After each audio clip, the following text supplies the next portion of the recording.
and welcome to Self Touch Radio. This is Ruth Shemaizadeh, and we are launching a series of interviews with experts in the wellness field, naturopaths, acupuncturists, herbalists, fitness instructors, NLP practitioner, hypnotherapist, Feldenkrais practitioner, nutritionist, raw food and vegan experts, and we'd like to launch this series today talking specifically about wellness and defining wellness.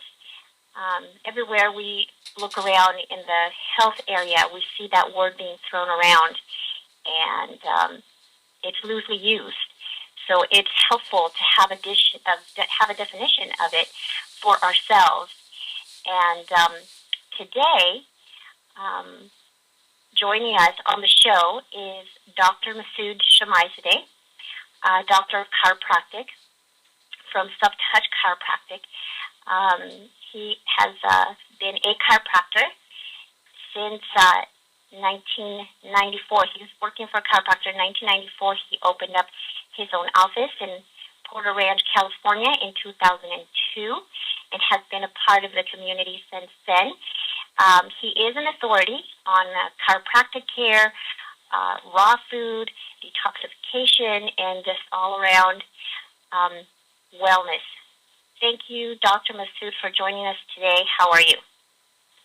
Hello. Thank you. I'd like to just get started with talking about why you chose to title today's show The Wellness Revolution. Usually, before I start, I thank you for all of you that are listening. And the term revolution is when you making total change. Basically, you go upside down. You revolutionize anything. You revolt it. You make it different, completely different model. And that's why we call it the wellness revolution, a new model of care. So what is revolutionary about wellness? When in traditional care of mentality was first sick care, and then after the sick care didn't really work, we started with prevention, and then prevention was the biggest thing. And once they find out prevention really wasn't that big of a model either, so they basically come up with a better model, which is called wellness care. So I wonder if you can tell us the differences between sickness care versus prevention, and then prevention versus wellness. Can you help us understand the difference between the three mentalities? Yeah, sick care basically is you wait until you get sick or injured or both to go seek any type of help. In other words, I don't have no pain, I'm fine, everything is in my body, is functioning, and I don't feel anything. I wait until I collapse, then I go for a doctor or go to a hospital. And this has been a model for a long time. I keep working, keep doing whatever I'm doing regarding my diet and my lifestyle until I think about it when I'm sick. And then I will do something about it. Of course, this model, as we can see in our today's society, didn't really work because number of people with heart disease, diabetes, arthritis, infection, and autoimmune disease problem is skyrocketing. Because this model is, a lot of things can go wrong in your body before we actually detect them. And after that, the prevalent model was prevention. In other words, keep going to the doctor, keep doing a checkup, and we find the problem the earliest stage, and as the sooner we find the problem, the better we can treat that problem. And that's the prevention model. And, is a lot better than sick care model, but it still has its shortcoming. You can detect the problem even in early stage. By the time you have the disease or the sickness, you still have to go with a lot of process of medication or care, that it could be that care itself could be toxic to your body. And unfortunately, that model did not help our society to get to the health that we would like to have. And unfortunately, a lot of people confuse the wellness care with prevention. Prevention is you just running from something. You make sure that the sickness doesn't catch up with you. You detect it as fast as possible. And the faster you detect anything, the better off you are. And again, it is a much better model than a sick care, but is not the model you want to follow, because it's still, when you get sick, your life will be inconvenience, your lifestyle be inconvenience, and probably your life can be cut shorter even as a result of prevention care. So let me ask you this. Would it be accurate to, as an example, to say, in the sickness care mentality, we wait until, we've got an infection or we've got the flu, and then we go to a doctor, or we've got digestive issues, and not until we're fully constipated, then we go to see a doctor after something very serious has happened. And then in the preventative way of doing things, you might say, for example, go get an annual flu shot. Is that an accurate example? And I can take it one step further. What people actually do, if they get constipation or if they get some infection, they even wait. Let's say maybe it goes away by itself, and then if it doesn't go away, if it gets really bad, then I go do something about it. If I have a chest problem, let the chest problem see. If it gets really bad, then I go look for a cardiologist. If my neck is really neck pain, it gets really bad, then I do something about it. People even wait out to see if the problem goes away, and then they will do. This is basically a really bad sick care mentality. So how does someone go from a preventative or sick care mentality to a wellness mentality? And what does that look like in practical terms?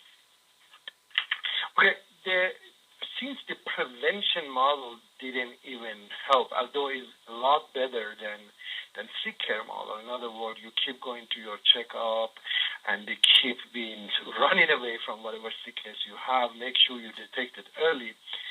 But that still meant that you kept your lifestyle the way it is. You eat whatever you want to eat. You do not exercise, or whatever your lifestyle it is, you keep it that way. You just wait for the disease to come, but you want to detect it early. So obviously this didn't cut it.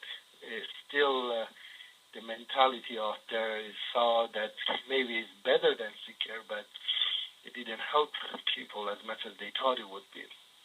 Now, the model we are proposing, and hopefully we launch a show on this, the model we call it a lot more proactive. In other words, rather than running away from disease, or rather just ignoring or close our eyes to it, we running toward health. In other words, we make sure that our muscles are optimally function and our running is better tomorrow than today. Our respiratory system is better tomorrow than today. Or our vision, or our hearing, or our digestion. So we have a better digestion every day with better diet. So in other words, we look for the way that our health improves rather than waiting for our health to go bad.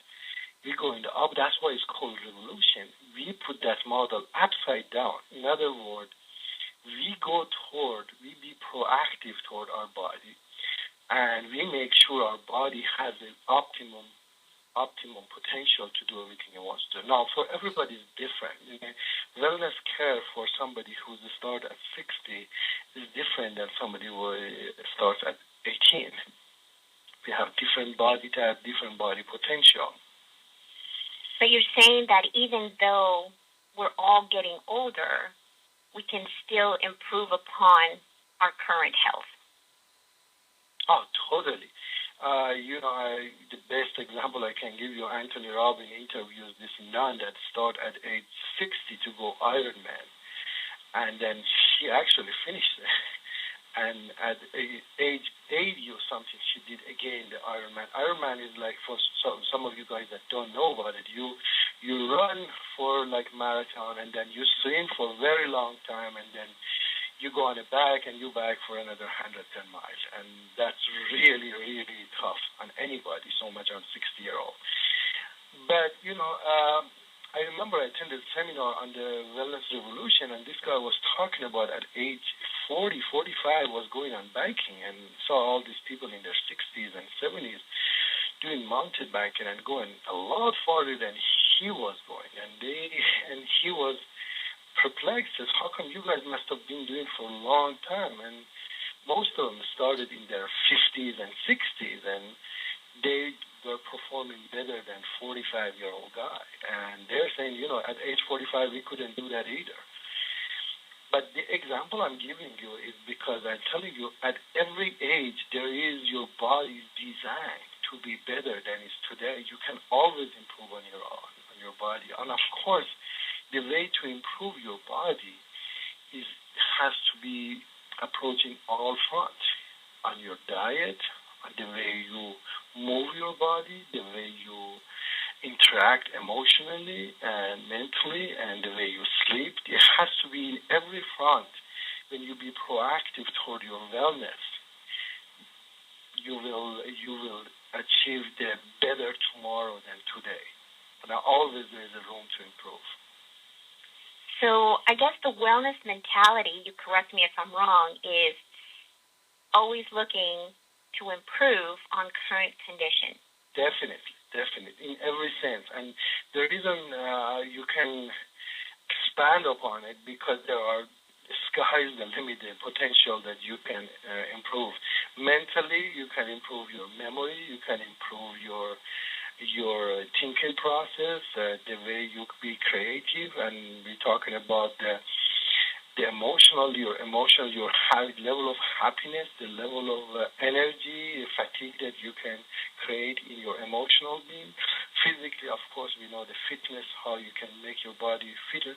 And again, depending what is your goal, what you can achieve. In other words, if somebody is at 60, maybe walking 10 miles or walking for 10 miles instead of half a mile is a huge improvement. But versus for 20-year-old that he can run 5 miles, no problem. His goal is to run maybe 25 miles or doing different activities that they currently can't do.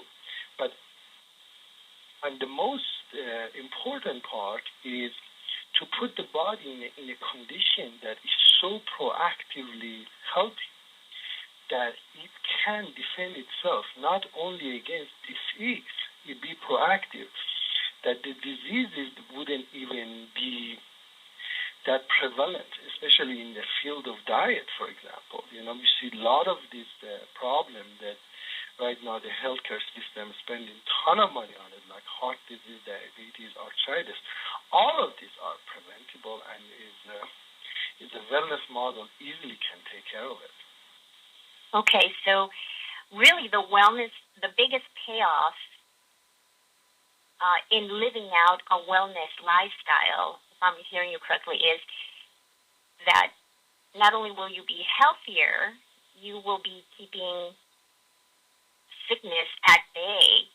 It is essentially a form of prevention, but you are also improving on your current health, and it encompasses every area. I know that we've talked in the past, we have talked a lot about how the body is interconnected, and the mind and the body and the spirit are all one. And so when we are healthy physically, we tend to be healthy mentally and emotionally as well. I know there's many, many studies that make connections between depression and poor diet, depression and lack of exercise. So I wonder if you definitely. can give us an idea of where someone can begin. Where can someone start to begin thinking in a wellness mentality?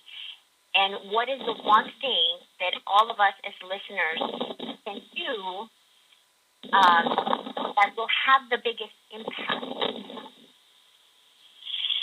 Okay, our body is designed to live for a long time, and the reason we don't live for a long time, not necessarily is because our body can't do it, because we put all these toxins, whether physically or emotionally, into our body.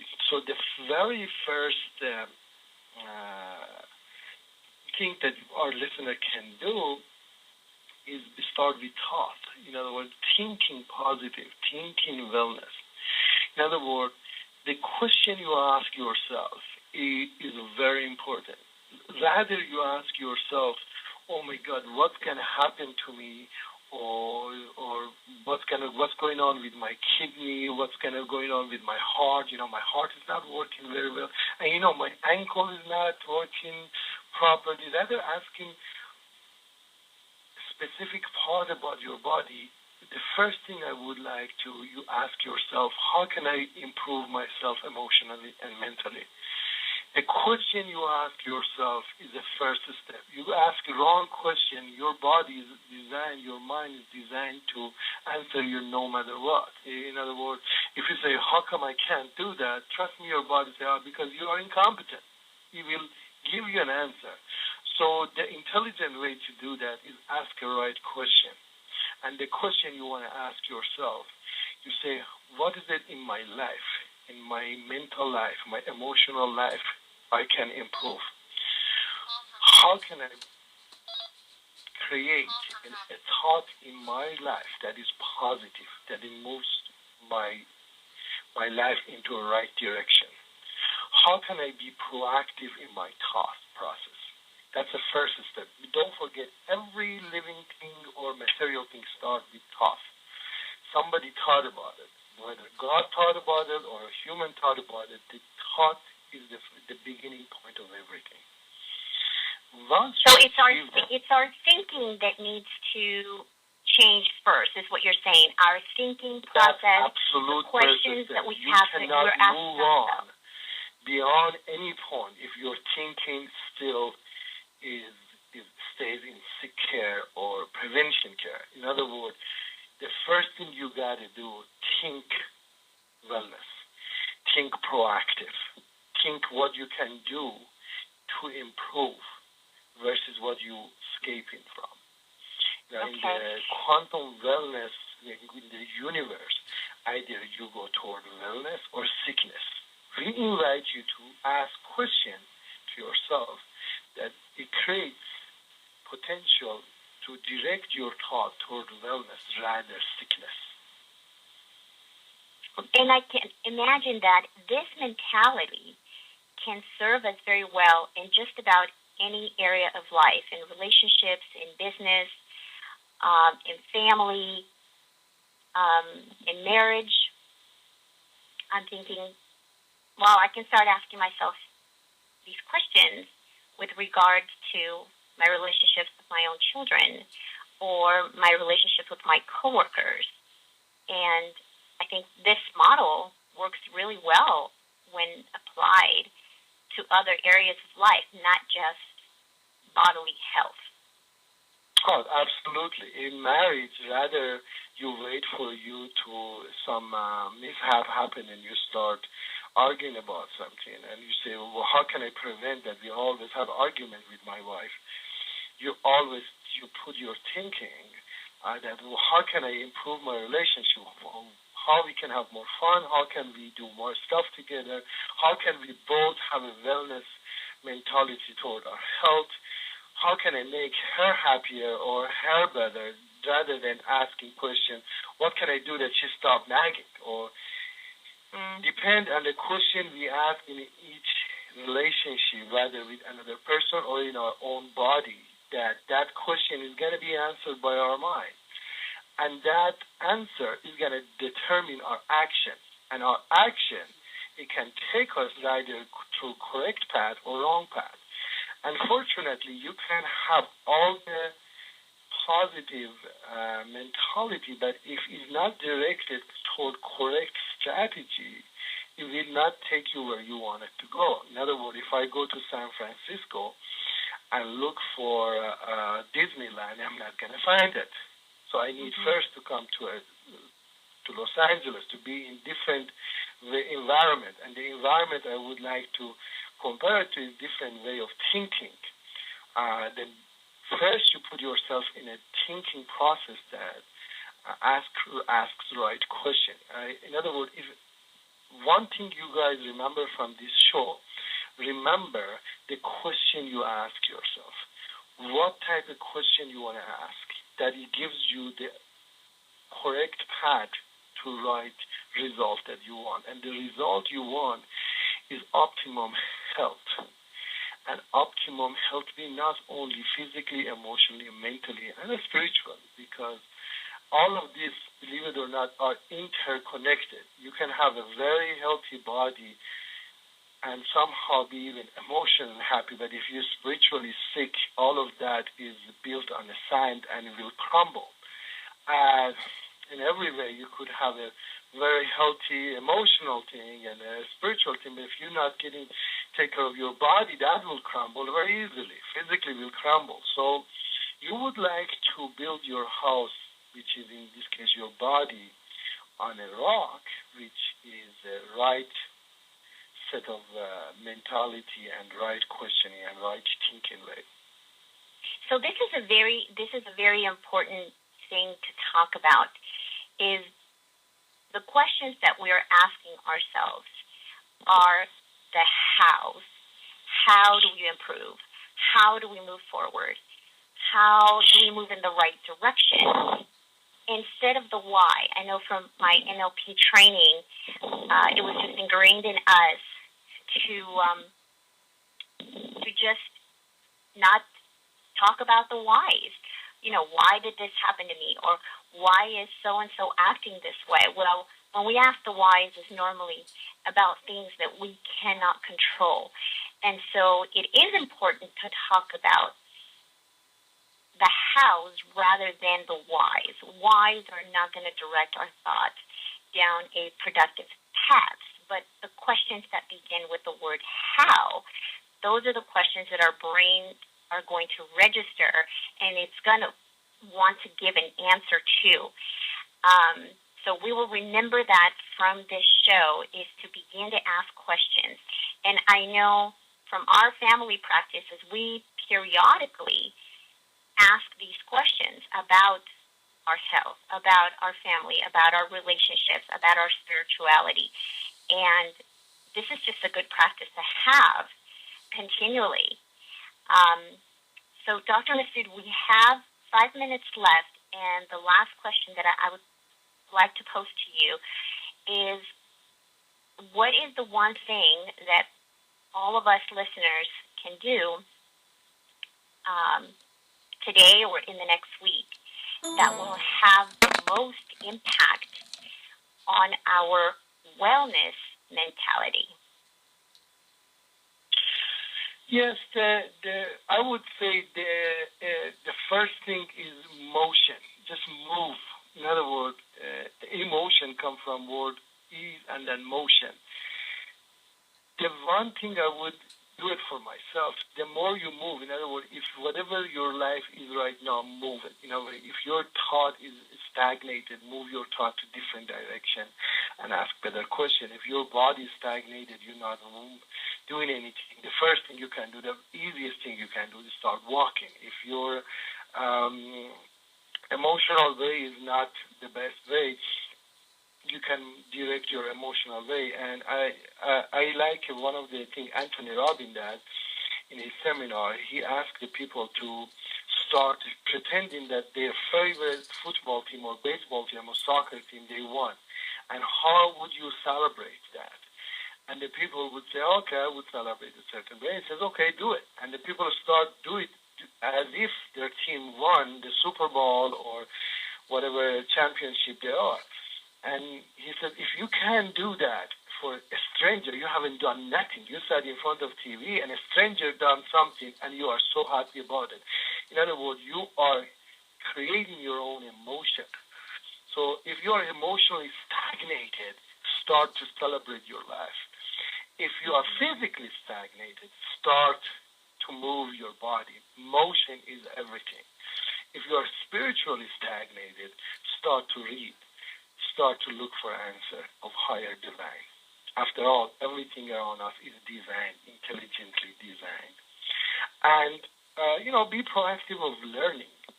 Again, the key word is motion. Move your body. Don't stay in one place.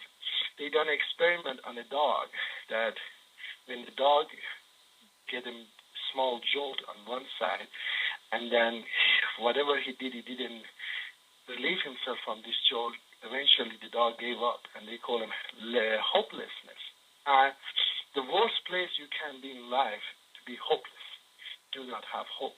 So always remember, there is always hope. There is always way that you can improve. And that's my final advice to your wrestling. Thank you. Thank you, Dr. Masood, for joining us today, and we will take that with us.